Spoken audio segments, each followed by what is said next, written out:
Welcome to the Academic Writing Amplified podcast. On this podcast, we believe that the culture of academia needs to change radically.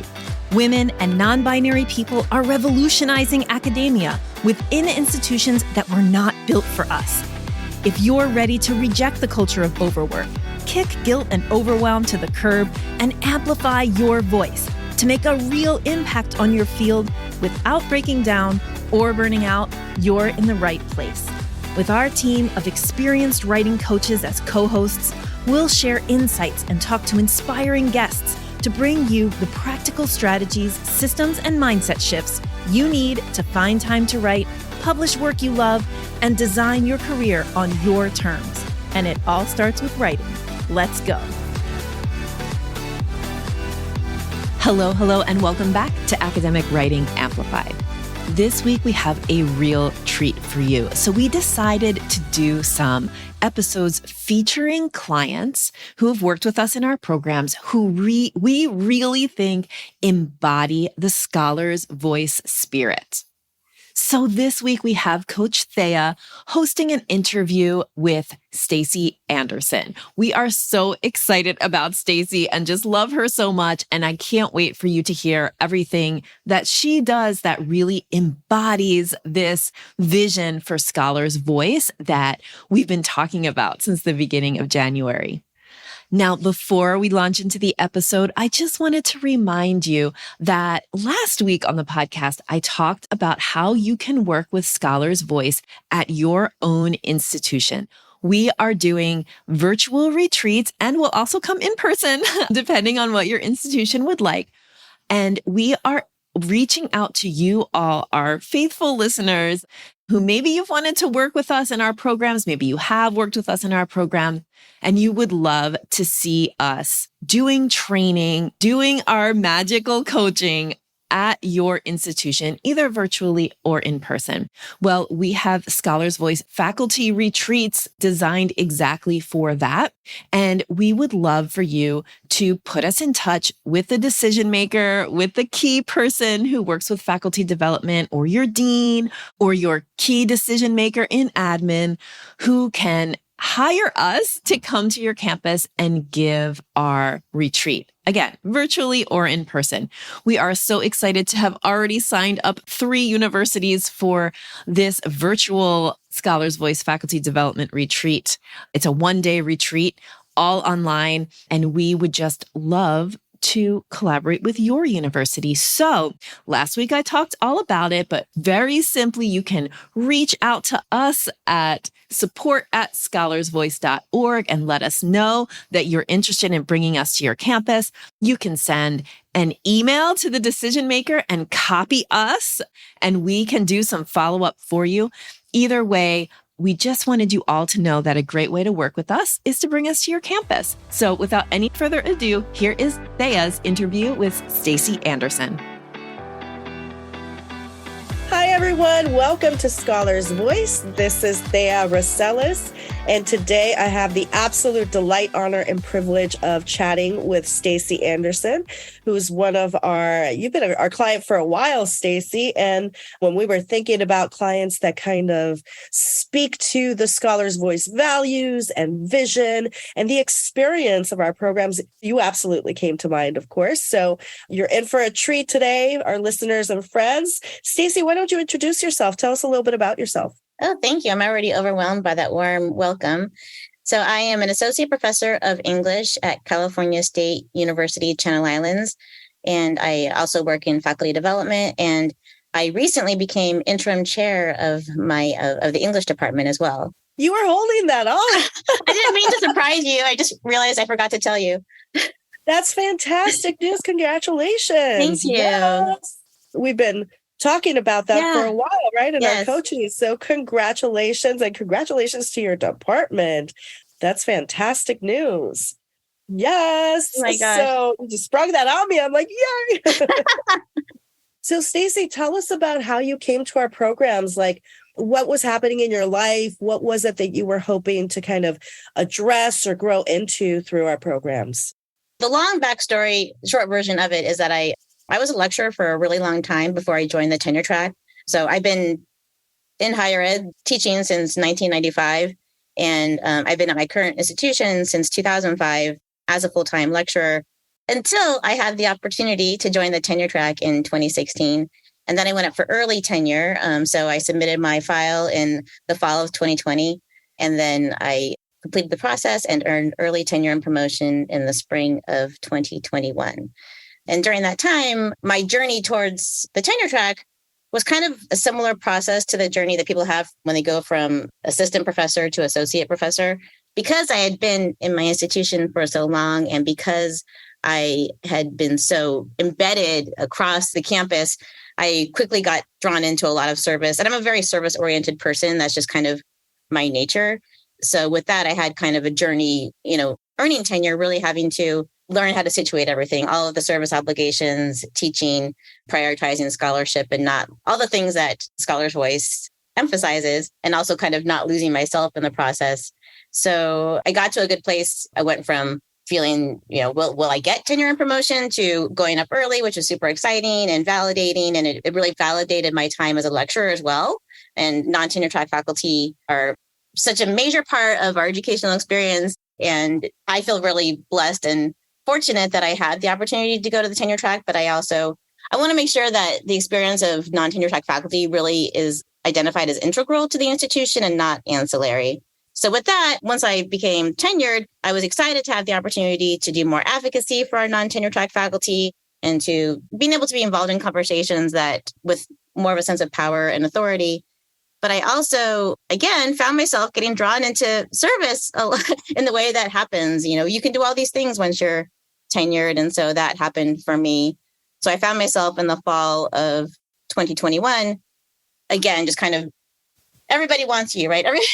Everybody wants me to be involved. And of course, it is super flattering. And I know that I'm capable and hardworking, and people like to be around me, generally speaking. So that is all part of the package.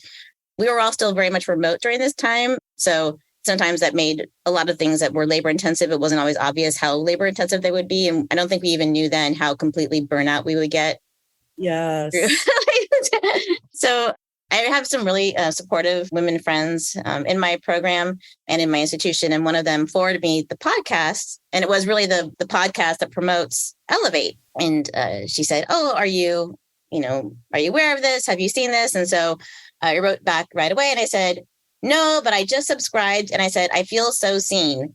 And just that message there that really talked about, again, understood the experience of someone who had recently been tenured. And so I'd gone to one of the webinars that explained Elevate. And then I signed up and really invested in myself. I paid for it myself. I said, this is money I need to spend to make my life possible and to find my happiness in this new phase. Yes, I love that, Stacey. I didn't know you had come to us through the podcast. So what a beautiful kind of like full circle moment, yes. Right? To now be able to, be part of the podcast and share a little bit about your experience. And I love that you're mentioning your experience as faculty development and your commitment to continue to like support, enrich, advocate for folks who are non-tenured, the lecturer positions, all of that kind of universe of academia that is so complicated and so essential, right, to the educational experience. And you have another role, don't you? As what field are you in? What? Okay, yeah. So I'm in rhetoric and composition. Oh, I forgot to say that, didn't I? I primarily teach writing classes, and the role that I was hired into was composition director in my institution. So there's a lot going on with writing in higher ed. If you haven't been paying attention, you can read it pretty much anywhere. So it's been actually nice because I think the way that Scholar's Voice talks about writing has helped me approach how I speak to students that I teach or students in my program that I mentor or advise, as well as in my faculty development roles of helping other faculty with their writing. Tell us a little bit more about like some of those. Can you give us some examples maybe of how that has informed your teaching or your faculty development? It's been interesting over the last couple of years to see conversations around deadlines and due dates. And this happens both within, the publication arena, as we know, but also within teaching. And we see people saying, should we just get rid of all the due dates, which sounds liberating, but is actually doesn't necessarily set up students for a successful experience. And the same with faculty, right? Like kind of anxiety around always feeling like they're behind, that, things are taking longer than they should, being anxious about asking for additional time. And this happens with students and faculty. I really love the parallels there, but sort of thinking, oh, I haven't been doing anything for weeks or months, so now I need to do twice as much as I haven't been doing, right? Which is so what's been really great, and what I really like about this program compared to other programs I participated in, is that it's really about studying yourself and what your actual process is, not your idealized process, not what you think a scholar should look like. Gathering that data and then using that to structure your day, your week, your projects, and all of that.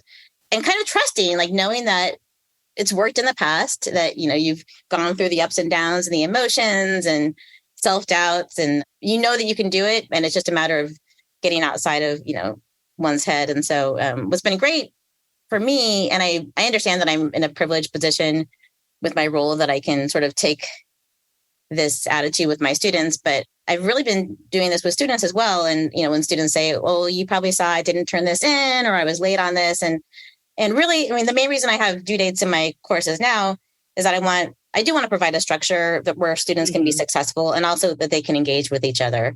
So I had a student just yesterday saying, kind of having that feeling and beating themselves up. And I said, I get that. Everyone has that. And really, I just want you're in the zone of when we're working on this, right? It's not like it's not in by midnight, but you got it in the next day, or I just want to do it when it's relevant. I don't want students to do an assignment 8 weeks later that no one else is even looking at, right? The discussion is no longer happening. And to also, I spoke with this student about how, again, knowing what your process is, knowing that things can happen. Sundays are scary days for everyone, I think, for faculty and for students. Suddenly you think you had all this time, and then suddenly the next day is there. And then something unexpected might come up, right? And then, time you thought you were going to get caught up or get some writing done is not there anymore.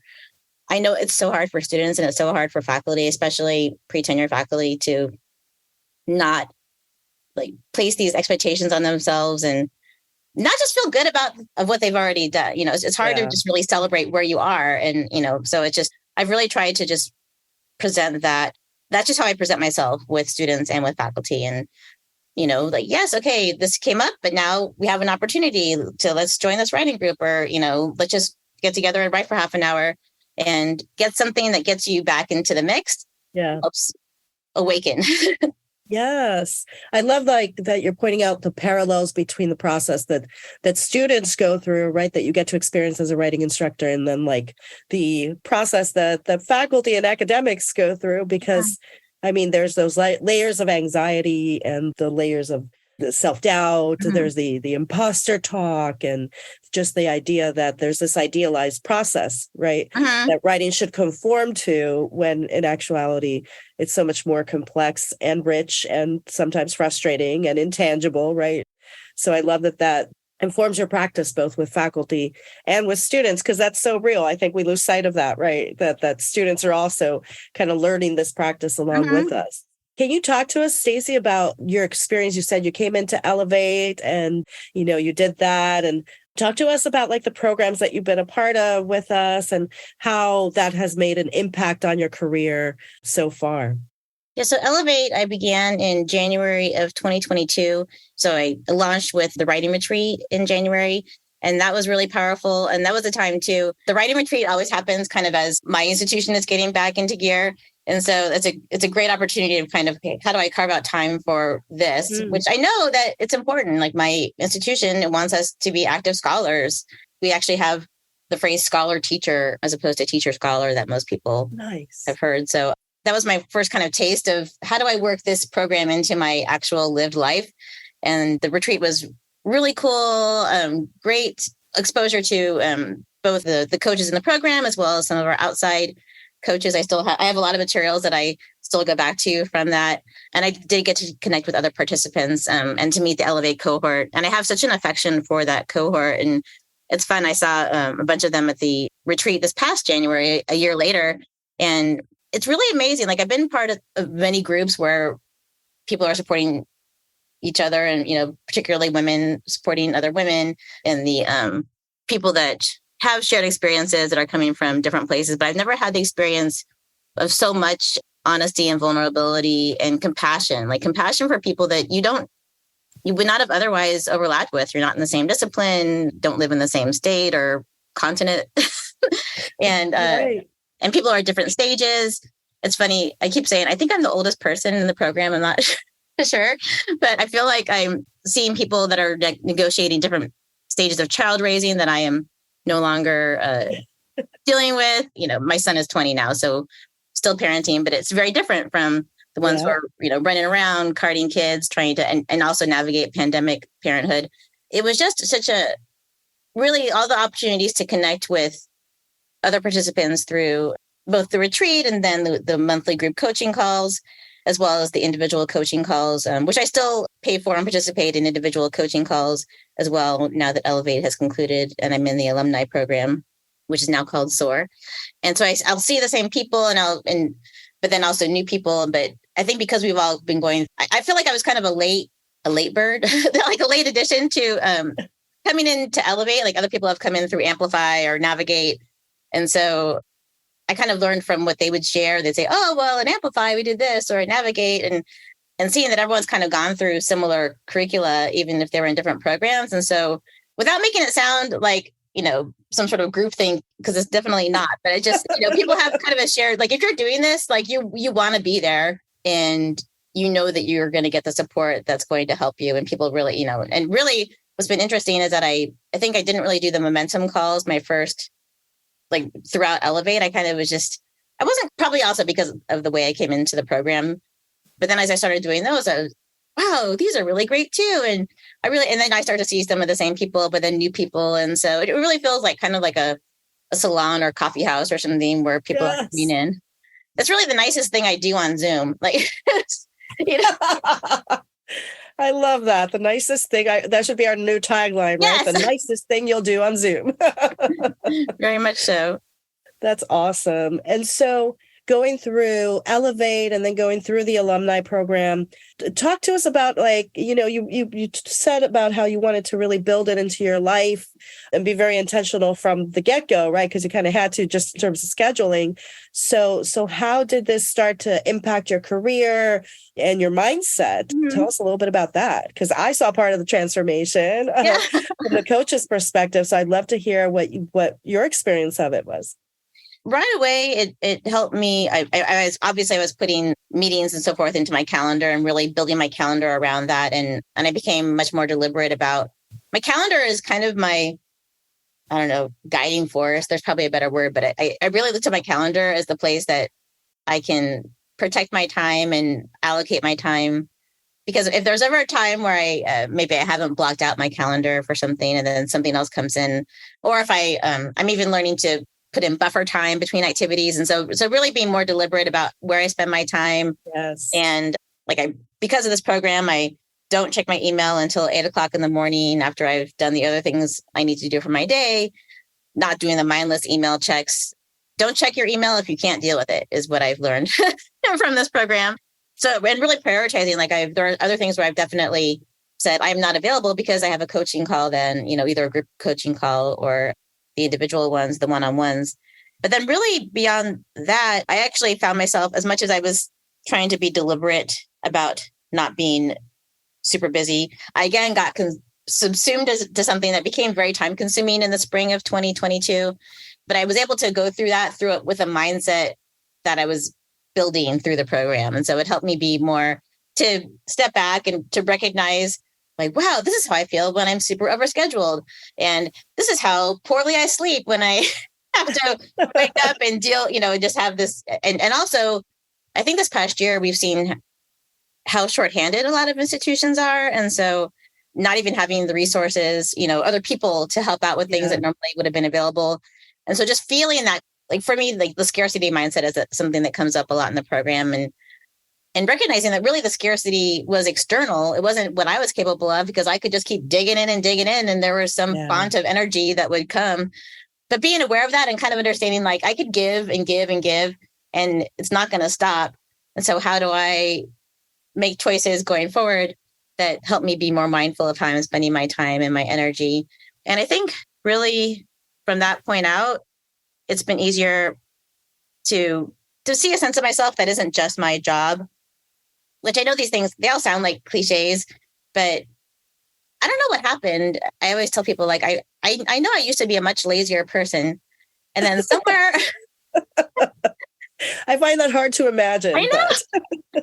Somewhere along the way, I became such a hard worker and just really a human doing, the way we talk about a human being versus a human doing, not mindless doing, like just kind of, I mean, I think that's why we get drawn into so many things. Yep. And just one of the group coaching calls recently, I think during the retreat maybe was, this idea of like, who am I?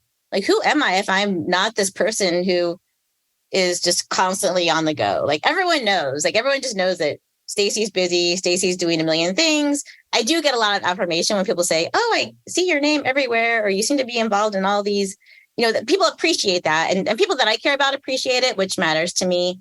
But I know they also want me to take care of myself and have other parts of my life too. So really helping situate who I am outside of the institution, but also not being as like overly tied to any particular outcome of anything that I might be involved in. The theme of change has obviously been really significant in Scholars Voice this year. And I think dealing with change is the constant that I've had throughout my career. And so being able to kind of just understand whatever things look like today, you're not going to know what it's going to look like, but it's not going to look the same. And that's okay. Yeah. And you'll just adapt when it happens. And with that too, kind of then thinking about, well, where do I want to put my energy, and where do I want, like, even if there's something that I'm really invested in or believe in, do I want to deal with all the other parts that I know are going to just feel like, I keep getting knocked back, or, that don't feed me or don't feel like the best use of my time. So really, I want to put my time into things that I think are going to matter, and that matter to me, and that I feel good in the process. Like, I don't want to just feel good at the end of the process. I want to feel good when I'm doing it, because most of it is the process. Yes. I love that. And I just have to reflect back to you that, like, I experienced that from you, right? Like, your other community commitments, your friendships, your relationships have always, like, in our conversations, come up as something that's really important.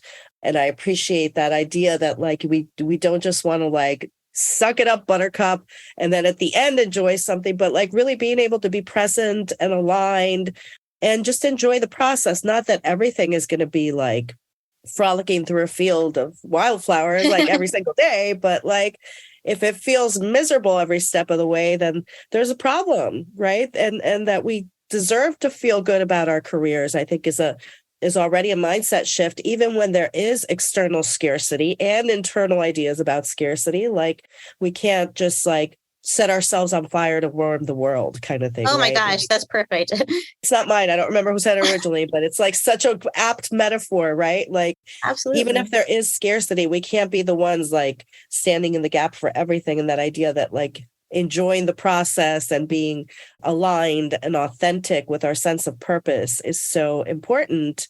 So I thank you for that reflection, because that's just really, I think, central to what we're trying to do. And you also shared a little bit about kind of that idea of like observing the data of what's happening, whether it's like, what does your writing process actually look like versus the ideal, or what is actually required of me in this service obligation?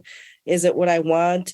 Having that sense, I guess it's almost like that non-attachment, having enough distance to be able to observe rather than get caught up in it. Tell us a little bit about that mindset shift for you and how that kind of plays into everything for you with your career. I think one thing that's interesting is that I did end up having a lot of publications that came out all at the same time because of the pandemic. And so I sort of, as I was working towards tenure, suddenly it was just the explosion of things that had been delayed and then things that just happened to be coming out then. And so I had pretty explosive productivity for a period of time going up to tenure. But then after that, like, I think I no longer wanted to, I mean, everything that I ended up doing, I felt really passionate about and I'm really proud of. But then I didn't really know, like, what is, because I have a couple of different areas that I write in. And one area is really looking at scientific communication and literacy and how, like, the public understands scientific issues, particularly climate justice issues around the coast and access to the coast. And then also in the area of composition and rhetoric, and sustainable and equitable conditions for students and for educators. And these are all areas that I think about in my life outside of scholarship and outside of the other things that I do in my role. But I wasn't necessarily seeing anything, once I earned tenure that, felt like, oh, this is what I want to focus on, or this is what I want to do. And I think I was feeling anxiety around that. Like I was kind of feeling like I'm going to be that person that has all these publications until they, check the box of tenure and then nothing happens after that, which is not, one thing is that the program helped me feel like, wow, I've accomplished so much more than I ever thought I would. Like, who is this person? And it's me. And and really to take pride in what I had done, and as opposed to feeling like, yes, like just enjoy that. Like, it's okay just to enjoy that and to celebrate that. And I think with this program and just with the things I've been learning, it helped me feel better about like taking my time and being, because this is part of it, is that we want to be selective and discerning in terms of where we put our energies, including where we put our writing and research energies. And so I felt okay kind of taking my time with things. And then I started to see calls for papers that sounded really interesting. I mean, maybe also it's really weird because my transition into the tenure track and to all of this is during the pandemic. And I don't know how to separate those two things and how things might have been different one way or another, except for that, I think, like a lot of people, it made me more reflective in many ways. But this program helped me feel okay with just taking my time. And I feel like there are so many rules that we have in academia that really, you've got to do this by this amount of time or else you're not going to be able to submit for that. And then that's not motivating. That's not an internal motivation. And so learning to really trust that internal motivation is the thing that will get me going and will help me find the things that I want to work on. And so now I do have different projects that I'm working on across the spectrum. And I feel also that during my time, like, I feel like I've really become an expert in higher education and like all the sort of change that's happening across higher ed that I think people were expecting, enrollment cliffs and things like that a few years from now. But now with the pandemic and other, the economy now, like so many things are impacting, institutions much earlier than they had anticipated. And I kind of feel like I was almost, I don't want to say a prophet, but that I foresaw sort of, these are things I've been paying attention to. Like in my role as composition director, like I've been paying attention to enrollment and student engagement and student success well before anybody else was looking at it to the degree that they are now. So with that, I feel like those are the things I bring it to my work. One thing that's really been neat in my post-tenure experience and being part of this program is really making time to take weekends off and to do fun things and get out there in the world. And again, like obviously a lot of us were more isolated for a couple of years there. And so it's just really been the last year that we started doing more things outside of the home and outside of the institution. But it's so great when you meet people, or when I meet people, if I tell people I'm a professor, and especially English professor, for some reason that sounds like something that, that they have an association with. I mean, they're just dazzled. And they just think it's so cool. And it's like any of the kind of drama or politics or things, none of that matters to them. And they just think, and they think we're really interesting. And I found like, wow, I can actually meet someone that I have no connection with and have an hour-long conversation. They'll ask me questions, I'll share my insights. And again, this could be things in my institution or things that I study and write about. And I just kind of, I guess the hard work paid off. And I guess I'm sort of where I am now. I mean, I'd like everyone to be able to, I don't want people to wait, decades to get to the point of feeling like, yes, like I am who, I am the fullest expression of myself that I can be at this point. And I'm really satisfied with that. I don't want people to have to go through each stage of the process with self-doubt or they're not measuring up. So that's kind of something that I work on in terms of working with other faculty and working with students too. But also I think seeing all the things, it's so funny when you listen to all the podcast episodes and just our discussions, but everyone thinks that they're the non-traditional person. They think like that's so true, Stacey. And of course I felt that way as well. But the notion that we have of a traditional pathway is not, that's the myth, that's the exception. I'm not even sure where it exists. And I certainly don't think if you're really digging into the hard work of higher education right now, it's not really possible. I mean, I think seeing all the quirks and seeing all the sort of things that seem non-normative are actually, those are all assets. And just being who I am, and maybe too, that maybe because I always felt non-traditional, maybe that made me work harder, or sort of like, this is my thing. Like, I may not have gone through this kind of program, but gosh darn it, I'll work my tail off and do these things. And then I'll start to get, eventually people really come to me for my insights. They have a situation they're kind of dealing with. It feels kind of muddy. And so they'll say, this isn't your problem to deal with, but I would love your advice here and your perspective. And so all of that is, I guess, is to say that I kind of feel like I've earned my way to the place I have now. And I feel such empathy for the earlier versions of myself that felt like I didn't fit in, or I wasn't, someone's top choice or any of those things. And now what I've accomplished is I feel like I've exceeded people's expectations that kind of saw me in those earlier stages. But then when I talk to people now, like, what are you talking about? You're awesome. Like, and they don't even see anything. They have no sense of why I would be doubting anything. Right. Yeah. I think that idea of like the non-traditional path, I think, is so rich too, because I think that the idea that there is a traditional, legitimate, preferred, right, route to academia is one of the things that's weaponized against women, non-binary persons, BIPOC persons, any under-resourced or minoritized community. Somehow you're like, that just fuels that imposter syndrome talk because we're non-traditional, therefore somehow that must translate to being less than, instead of like using the same kind of, lens of like, what assets are we bringing? What experiences do we have? How does this just enrich the scholarship that we do, the teaching that we do, the relationships that we build, and the ways in which we relate to the institution?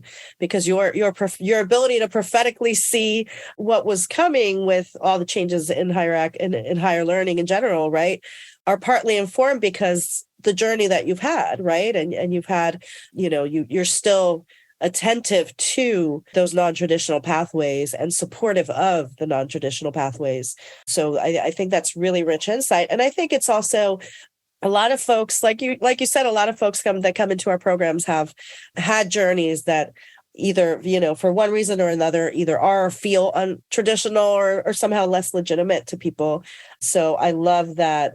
That's just part of the ethos, is that no matter how you come to scholarship, that's kind of irrelevant. That just speaks to what opportunities we've had or what connections we've had. And it's irrelevant. The fact is we're here. Yes. And we're doing the thing, and we're trying to do it with authenticity, compassion, sustainability, right? And be community around it, which is one of the things you also mentioned, right, about being both part of Elevate and then being now a part of SOAR and continuing to connect with folks, is really that idea of being a supportive community, right, that is such a need for so many of us in academia. I wonder what you think. This is getting more into the like scholar's voice side of things. What does a better way to academic mean to you? Can you unpack that? How are you interpreting that? I'd love to hear your thoughts on that.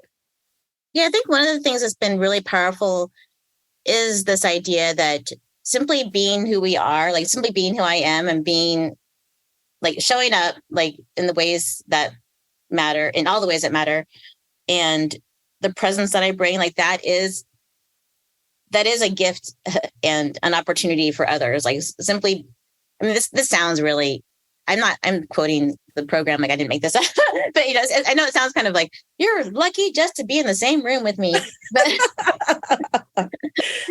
But that idea, like it's not about like all the things you do, all the committees you're on, everything you say yes to, even how many, any kind of quantitative sense of publication. Like really, it's how do you show up? How do you, like, what is it that you're bringing by being part of things? And I think that, again, the parts that maybe didn't feel like I fit in, like I can be myself, and that's what people want. And I don't have to try to pretend to be a version of myself that isn't authentic or doesn't feel true to me. And I think maybe previously I would sort of feel like, oh, again, this is how a professor behaves, or this is how, anyone in any kind of leadership role behaves.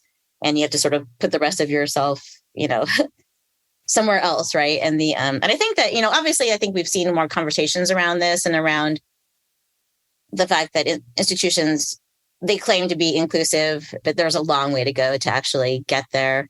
And I think this idea that you have to kind of conform, there obviously are steps we have to go through. We have not gotten to the point where we eliminate, these are the things you need to do to get tenure or, so forth. But but within that, there still was a room for freedom and for how you're going to feel during that process. So for me, like a different way to academic is really looking inside and trusting myself and letting that guide me, as opposed to, oh, I need to impress this person, or, I need to do this thing because this will set me up to do this other thing. Like I am no longer concerned that people are not going to come to me for things. Like that is not my issue. And I'm not concerned about people thinking like I'm not competent, or I'm not doing my job, or I don't bring anything to something, all of those things. So I think all of the infusion of people that really are thinking this way, this is going to be the thing that really saves higher education, because it needs saving desperately. Yes. Yes. And really reimagining, truly whatever has been happening, that's not working anymore. Campuses are shuttering and programs are going away, departments are going away, and students are adrift. They don't feel engaged. They don't feel motivated. They don't feel seen. They don't feel like they belong, and they don't really see a pathway for themselves that higher education can provide. And the more that they see people that also, like, making myself relatable with students, but also newer faculty and so forth, just being approachable and being like, this is who I am. And just feeling really confident in that, to me, that's all part of a different way to academic, that being who we are and just bringing ourselves and to what we do, as opposed to feeling like we have to conform to something else. And also, I think just kind of rolling with change. My husband got me a neon sign that says dealing with it. And we have that. And I kind of just, it sort of fits everything, but I can roll with things now. Like I'm not flustered by disruption, or honestly, like the things that we've had to navigate over the past few years, they have inoculated me, I guess, against feeling like, oh my gosh, we are not going down this pathway that, we said we were going to be here at this point and we're not there. And just, again, honoring that's data too. Like, why aren't we there? What do we need to do differently? And I would say also too, really getting away from the culture of overwork and unrealistic time expectations and the hurriedness that I think so many of the participants feel. I'm taking my time with things. I'm a lot slower with responding to email, not because I don't care about it, but because I actually do care about it. And I don't want to give a response that I haven't had the time to really think through and look at the implications of that. And I try to model that for other faculty, but also to our leaders, and to show them like you can try to be a refreshing presence in that way. And again, maybe that's easier for me because of where I am in my career, how long I've been doing this, and that I am tenured. But why not? I mean, if being tenured helps me like shift the culture in that way, then good. Absolutely. And I love that idea of like recognizing that there are things and there are steps that we may have to take, but there's still kind of agency within that. So yeah, right now you're afforded certain privileges because you've reached tenure, but even without tenure, like we can still make choices, right, about how we want to feel about an experience, how we want to show up within the experience, even if we can't control every aspect of it. Nobody can, though, like tenure or not, like we can't control any of it, or all of it. And I love, it's like you're really centering authenticity, right? Like there's a lot of authenticity and alignment in what you're talking about, like really being able to show up as yourself and the impact that can make on academia. And you said something about how this is how we save academia. Can you tell me more about that? Because that was just like, it made my brain tingle in all kinds of ways, because I think you're onto something. I think you're 100% right. Can you tell us more? Radical transformation needs to happen at so many levels. That is really where the urgency is. And it takes, I think, the kind of reflection and introspection that we engage in the program, that is what leadership needs to be doing as well. And I think people probably thought like, oh, you could never have an online program, for instance, right? Like people won't participate, they won't do the work. And then everyone went online for 2 years, right? And then thinking about the students that we're serving, they have gone through an experience unlike anything that I experienced during, the friend that introduced me to the podcast, she says, like, our students have had the percentage of their life, the proportion of their life that's been defined by this pandemic is a much larger proportion than for those of us who have been around for a while. And we can't really imagine what that's like. And I think true for our newer faculty that have been going through graduate school and postdocs maybe and all of those things too. So really, like, we need to be listening to people. And a lot of times if people have been away from teaching for a while, or because of whatever role they have now, or just away from higher education for a while, we need to listen to the people that are doing it now and to say, this is what it's like. This is what it's like to come to a class now. This is what it's like to try to publish now in the midst of a time when we have so many people don't even want to, journals can't even get reviewers right now because this is unpaid labor. So many systems are built on unpaid, really unrewarded labor and unpromotable tasks. I know we say in the program, and there was an assumption that system could keep going. Like, people will kind of pay their dues, and then, the next generation will pay their dues and so forth. There's way too much that's expected of people right now, of faculty in particular, that the activities are relied on unpaid labor are not sustainable anymore. So really looking at what is sustainable, what can, and what is humane? Like, how do we approach this from a humane point of view? So I think that, so much in higher education is really based on, I guess, ideas that, again, didn't really limited who could participate either as a student or as a faculty member. And also just kind of was one pathway. And I think now we need to really explore multiple pathways, and we need to really be thinking about, like, what is the identity that matters? I guess one example I will give is that in our writing classes, for instance, I've been teaching writing to college students since 1995. And I think as I was going through, I kind of thought that, oh, well, we have this sense of sort of continuous evolution, or, eventually, just like I've seen the tools that people use to write have evolved, right? Like, a lot of people didn't really have computers necessarily.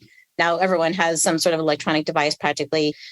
Not everyone, but because we know that 10% of students in my university system did not have those, but that we know that those are much more ubiquitous, and access to, research, databases, all that stuff has evolved.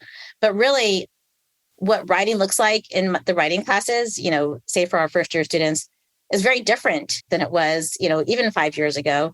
And we are much more focusing on the process. Like, we're much more about, like, there's nothing valuable about, oh, let me comment on this paper, endlessly. And then, together, I will write your paper for you, and right. Perfect. And then we will showcase, you will take this with you, right? And even though composition has always been focused on the process, I think there was sort of a sense that the product had to look like something. And I think that's, again, like, even as faculty too, like, we kind of think, oh, I need something really big to give people, like, I'm going to go on a sabbatical. I need to do something really big at the end to prove that I was worthy of time off. Like, we're all worthy of time off. Yes. And so the way we teach writing is, and I was just talking to a colleague yesterday who has been in the program that I teach in almost as long as I have. And we're not preoccupied with that perfect final product. We're preoccupied with, how do we help students even get excited about reading and writing again, and to discover their scholar's voice, which is really about the essence of what we want to take. I know people see writing classes as service classes, and we are really, the service we're providing as we're helping empower students to find their voice and then to use it as they go forward. And so I think those are the ways in which I think higher ed is also transforming. And I think too, with pretty much everyone I talk to now will say, like, I just can't teach the amount of content if there are more content-based discipline. Like, I can't teach the amount of content that I used to. Everything is just taking much longer. So it's like us with our writing, right? Like, oh, I should be able to do this many pages in this many weeks, and it's not happening. And with the way information is available through so many means, not just through AI, but so the information is out there, but really it's like, how do you think, and what is the framework? Like, really teaching is about what Scholar's Voice is about, which is like, what is the mental framework, and what is the approach that you bring to your work, in these different disciplines, and learning how to learn is everyone's job now. And I think, yes, and that's something that's got to be integrated across the university. And I think, so all those things I think are just ways in which the more that we can understand that the process itself is the thing that's going to empower students, I think that's the transformation that needs to happen like at its core. Absolutely. I love it. So Stacey, here's my closing question to you. You came to us through the podcast. That's how you discovered all of these programs that have now, like, you've been such a wonderful part of and such a important member of our community. So what is it you would say to like past Stacey listening to the podcast or other Stacey's out there who are listening and really also feeling that need for community, that urgency for transformation? What are your parting thoughts and your last words of wisdom here? Yeah, I mean, I would say that I do remember, and I would get my monthly payments. I did the monthly payment plan, and I remember thinking, like, you're definitely aware of a program like this when you are paying for it monthly.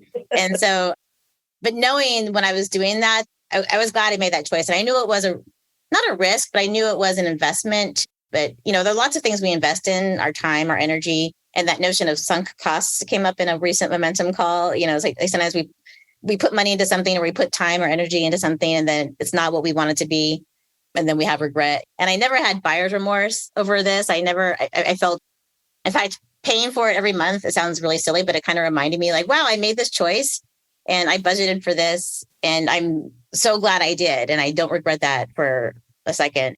And I don't think I really anticipated how much the community would mean to me because I do have other areas, through conferences or a lot of in faculty development. There are lots of opportunities I've been involved in where I also get to connect with other people who are really reflective and vulnerable in these ways. But to have this as a sustained community that's ongoing and to have, when I came in, the Facebook was being phased out, which I was glad for because I also am phasing out of Facebook or I've phased out of Facebook. But the Slack community has been really great. And I think that's growing and building and just kind of knowing that this is a place you're not only investing in yourself, but that's also a step towards the transformation that's going to happen. And I think that you don't really know where it's okay not to have a sense of what the outcome is or not to have a 5-year plan or any of those things. Just being open to the possibilities and discovering possibilities.